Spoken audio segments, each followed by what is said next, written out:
Há segredos que o tempo tenta sepultar, vozes que o esquecimento ameaça calar. Mas existem verdades tão luminosas, atos de fé tão indomáveis, que nem milênios de história conseguem apagar. Esta não é apenas mais uma narrativa.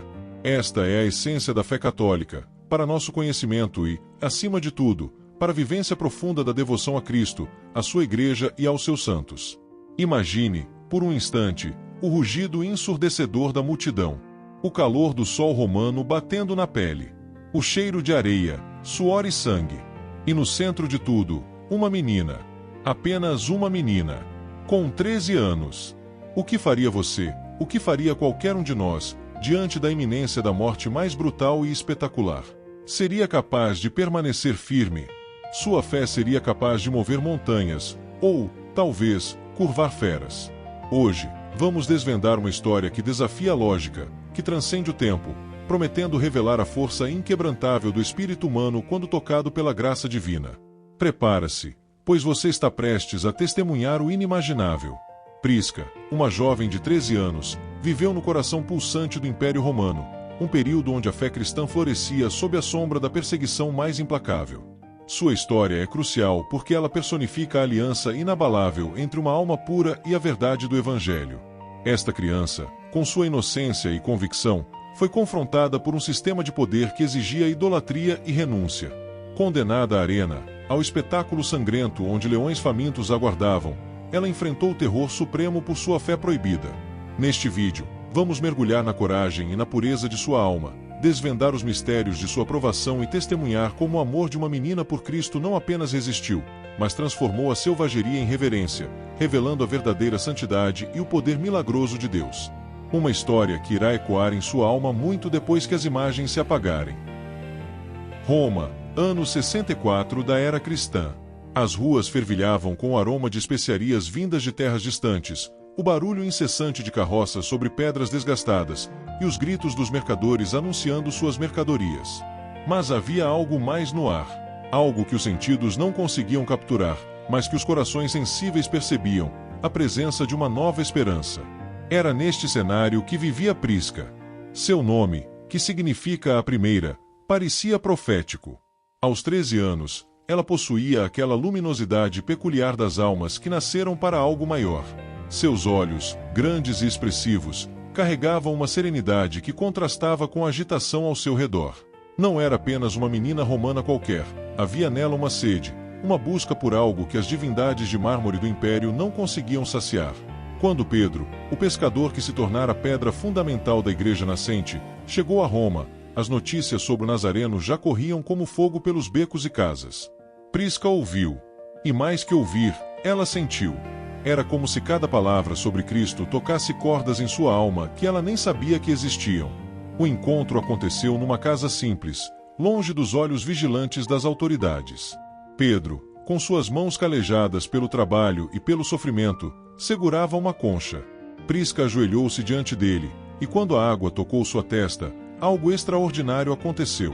Não foram apenas palavras rituais, foi um renascimento. A menina que entrou naquela casa não era a mesma que saiu.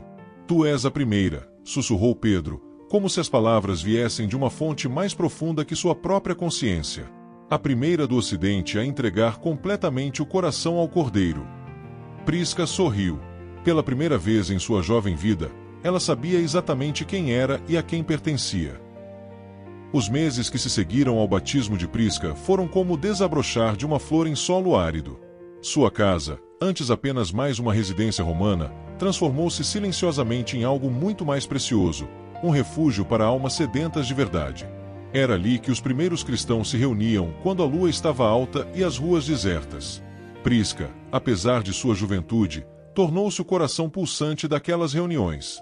Sua fé não era apenas uma convicção intelectual, era uma chama viva que aquecia todos ao seu redor. Quando ela falava sobre Cristo, suas palavras carregavam a simplicidade poderosa de quem havia verdadeiramente encontrado o amor. Mas Roma estava mudando. O imperador Cláudio, pressionado por conselheiros que viam no cristianismo uma ameaça à ordem estabelecida, começou a apertar o cerco. Editos foram proclamados. Denúncias eram incentivadas. O ar que antes carregava esperança agora sussurrava perigo. Uma noite, Enquanto Prisca orava em sua pequena câmara, ouviu passos pesados se aproximando. Não eram os passos suaves dos irmãos na fé, eram as botas firmes da autoridade imperial. Seu coração acelerou, mas não de medo. Era como se uma voz interior lhe dissesse: chegou a hora. Os soldados entraram sem cerimônia. O líder, um homem com o rosto endurecido pelas campanhas militares, olhou diretamente para ela. Tu és a que chamam de Prisca, a que espalha as superstições do Nazareno. Prisca ergueu-se lentamente. Seus 13 anos pareciam carregar a sabedoria de séculos. Sou Prisca, respondeu com voz firme, e Cristo é meu Senhor. O silêncio que se seguiu foi ensurdecedor. Naquele momento, ela sabia que havia cruzado uma linha da qual não haveria retorno. Mas em seu coração, uma paz inexplicável a envolveu. Ela estava pronta. O tribunal romano era um espetáculo de poder e intimidação. Colunas de mármore se erguiam como gigantes silenciosos, e o chão polido refletia a luz das tochas, criando sombras dançantes que pareciam zombar dos acusados. Ali, onde tantos destinos foram selados, Prisca foi conduzida com as mãos amarradas. O magistrado, um homem corpulento cujos olhos frios haviam testemunhado centenas de julgamentos, a observou com uma mistura de curiosidade e desdém. Como poderia uma criança, uma simples menina, causar tanto alvoroço?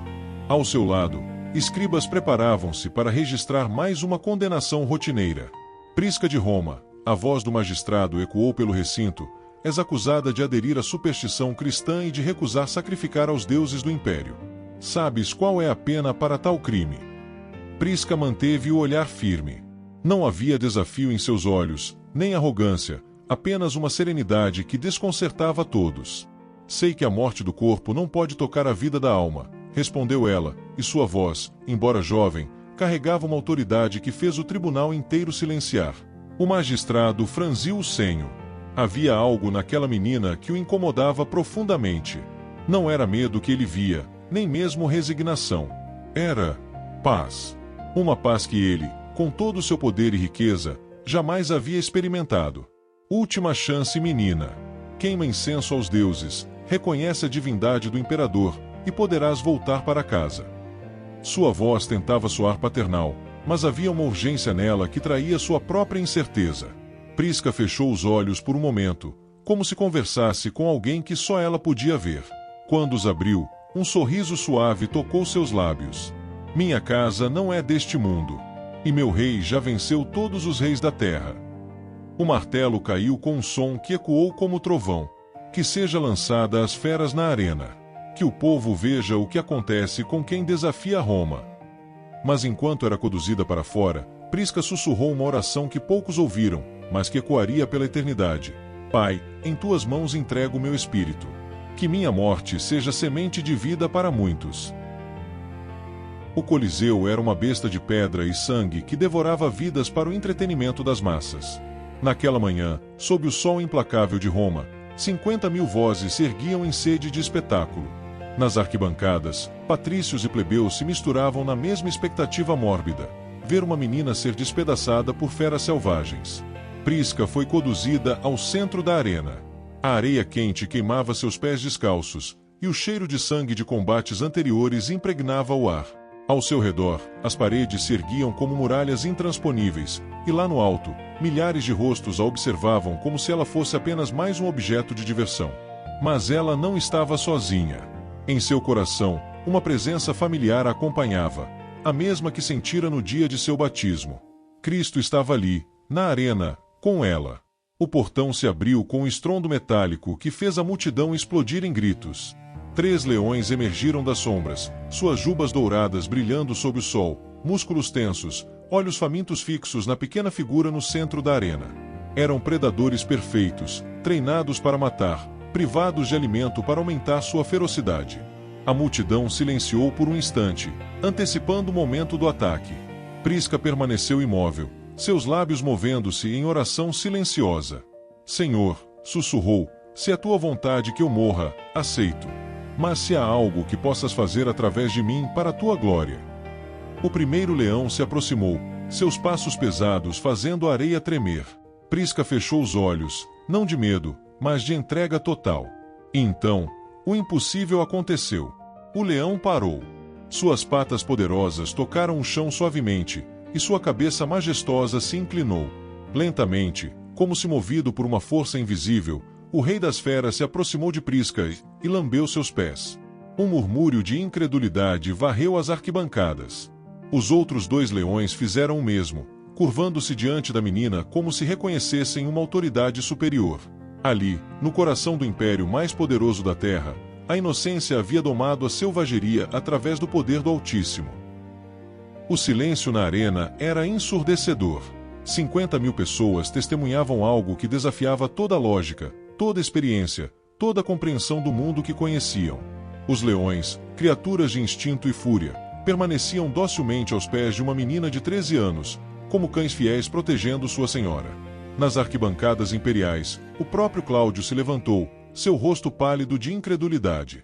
Conselheiros sussurravam nervosamente ao seu ouvido, mas suas palavras se perdiam no vazio de sua própria confusão. Como explicar o inexplicável? Como racionalizar o milagre? Prisca abriu os olhos lentamente. Ao ver os leões a seus pés, não demonstrou surpresa, apenas uma gratidão profunda que irradiava de seu ser como luz. Ela sabia que este momento não era sobre ela, mas através dela. Era Deus falando ao império, usando a fragilidade de uma criança para revelar seu poder infinito. Mas Roma não tolerava ser humilhada, especialmente diante de suas próprias multidões. O imperador, com orgulho ferido e autoridade questionada, fez um gesto brusco. Guardas desceram a arena com lanças e tochas. Se as feras não cumpririam seu papel, outros métodos seriam empregados. Esse espetáculo termina agora, rugiu Cláudio, sua voz ecoando pela arena. Que a bruxa seja executada imediatamente. Prisca foi arrastada para longe dos leões, que rugiam agora não de fome, mas de lamento, como se compreendessem que algo sagrado estava sendo profanado. As torturas que se seguiram foram brutais, ferro em brasa, chicotes, tentativas desesperadas de quebrar seu espírito. Mas a cada golpe, a cada queimadura, Prisca sussurrava perdão para seus algozes. Quando finalmente a espada do carrasco se ergueu, ela olhou uma última vez para o céu. Pai, murmurou, perdoa-lhes, pois não sabem o que fazem. E que meu sangue seja semente de fé para esta terra. A lâmina desceu. Mas naquele instante, algo extraordinário aconteceu nas arquibancadas. Pessoas começaram a chorar, não de alegria pelo espetáculo, mas de uma dor profunda que não conseguiam explicar. Alguns se ajoelharam.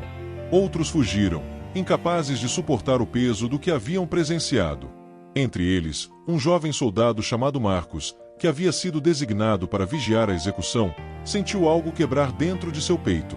Naquela noite, ele procuraria os cristãos restantes em Roma. A semente havia sido plantada. Se esta história está tocando seu coração como tocou de Marcos, deixe nos comentários. Prisca, rogai por nós. Quero ver quantos de vocês estão sendo transformados por esta verdade. Hoje, quase 2000 anos depois, nas catacumbas de Priscila, as mais antigas de Roma, ainda se pode tocar as pedras que guardam os restos mortais daquela menina extraordinária.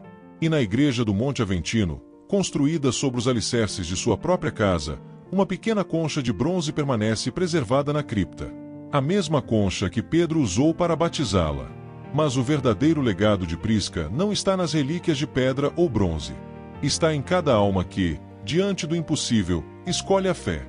Está em cada jovem que, confrontado pela pressão do mundo, decide permanecer firme em seus princípios. Está em cada coração que compreende uma verdade simples, mas revolucionária. A força não vem dos músculos ou das armas, mas da entrega total ao amor. A menina que domou leões com sua inocência nos ensina que não há situação tão desesperadora, não há poder tão intimidador, não há medo tão paralisante que possa vencer uma alma verdadeiramente unida a Cristo. Ela nos mostra que a santidade não é privilégio de adultos experientes, mas dom de corações puros, independente da idade. Prisca, a primeira mártir do Ocidente, continua viva, não apenas na memória da Igreja, mas no exemplo eterno de que uma vida entregue a Deus, por mais breve que seja, pode ecoar pela eternidade e transformar impérios. E você? Diante dos leões de sua própria vida, sejam eles medos, pressões, tentações ou desafios, será capaz de encontrar a mesma paz que Prisca encontrou? Será capaz de confiar que, mesmo nas arenas mais hostis, você não está sozinho? Se esta história tocou sua alma como tocou a minha, deixe um comentário contando como você se sentiu. Compartilhe este vídeo com alguém que precisa conhecer o poder transformador da fé verdadeira. Curta se você acredita que histórias assim precisam ser contadas. E se inscreva no canal, porque temos muitas outras histórias de santos que mudaram o mundo esperando por você. Que Santa Prisca interceda por todos nós. Até o próximo vídeo. Que Deus os abençoe.